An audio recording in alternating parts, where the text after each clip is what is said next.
Kanye West, widely known in recent years simply as Ye, has long been one of the most polarizing figures in entertainment, fashion, and public discourse.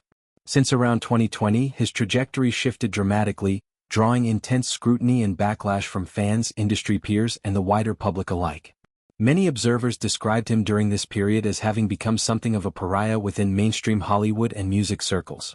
His outspoken comments, often shared via social media platforms, frequently veered into controversial territory, alienating large segments of audiences and collaborators. The fallout was swift and severe. Lost partnerships, canceled deals, and a general sense that his once dominant influence had waned considerably. Yet, amid this turbulence, subtle signs of transformation began to emerge over time. He appeared to step back from the kind of inflammatory online activity that had defined much of his public presence in prior years. Instead, he redirected his energy toward creative pursuits, particularly music production and new releases. This shift suggested a deliberate effort to recalibrate, perhaps signaling an internal reckoning or a desire to rebuild. One of the most notable recent developments in this ongoing evolution came in the form of a public apology directed toward the Jewish community, a group he had previously targeted with deeply hurtful and inflammatory rhetoric. In a striking full-page advertisement placed in the Wall Street Journal, Ye addressed these past actions head-on. He explicitly stated, "I am not a Nazi or an anti-Semite. I love Jewish people." This declaration marked a clear departure from earlier statements that had fueled widespread accusations of anti-Semitism. The ad served as a platform for him to explain the roots of his behavior and to express remorse. Central to his narrative was the attribution of much of his erratic conduct to an undiagnosed brain injury stemming from a near-fatal car accident in 2002. According to Ye, this injury went undetected and untreated for over 2 decades, only receiving a proper diagnosis in 2023. He linked this long-overlooked medical issue directly to the deterioration of his mental health, culminating in a formal diagnosis of bipolar type 1 disorder. The consequences of this untreated condition, as Ye described it, were profound. It contributed to periods of instability that manifested in public outbursts, strained relationships, and decisions that damaged his reputation irreparably in some eyes. Reflecting on this chapter, he expressed deep regret.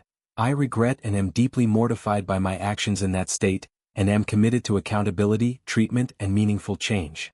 This commitment to ongoing treatment and personal growth represented a pivotal moment, one that many observers hoped would lead to sustained stability rather than a temporary pause followed by regression, as had occurred in previous instances where apologies were issued but later undermined by renewed controversial statements.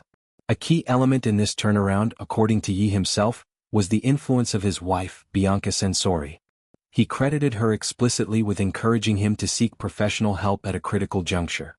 Bianca, an architectural designer and creative force in her own right, has been by his side through some of his most challenging periods. Their relationship, often thrust into the spotlight due to its unconventional nature and the intense media scrutiny it attracts, has been portrayed in various ways, sometimes as supportive, other times as tumultuous. In this context, however, Ye portrayed her role as instrumental and positive. She convinced him to confront his issues rather than continue down a path of denial or self-destruction. This acknowledgement highlights broader themes and discussions around mental health, particularly for high-profile individuals.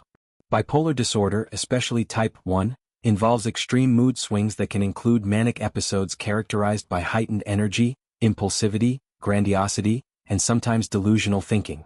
When compounded by traumatic brain injury, the symptoms can become even more complex and difficult to manage without intervention. Ye's reference to the car crash injury adds another layer, suggesting that neurological factors may have exacerbated or even mimicked psychiatric symptoms over the years. The delay in diagnosis until 2023 underscores systemic issues in healthcare access, even for celebrities, issues like misattribution of symptoms, stigma around mental health treatment, or simply overlooking physical trauma's long-term effects. Public reactions to Ye's apology and explanation have been mixed, as expected given his history. Supporters view it as a genuine step toward redemption, praising his vulnerability in discussing brain injury and bipolar disorder. Mental health advocates have noted that such openness from a major celebrity can help reduce stigma, encouraging others to seek diagnosis and treatment. Critics, however, remain skeptical, pointing to past patterns where similar expressions of remorse were short-lived. They question whether this latest chapter represents true change or another cycle in a well-documented pattern of controversy followed by partial reconciliation. Bianca Censori's involvement adds an intriguing personal dimension.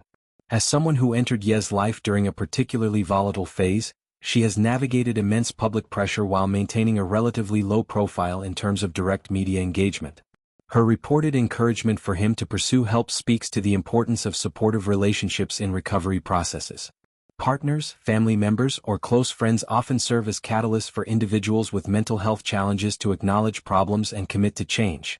In high-stakes environments like celebrity culture, where external validation and denial can be amplified, having a trusted voice urging accountability can be transformative.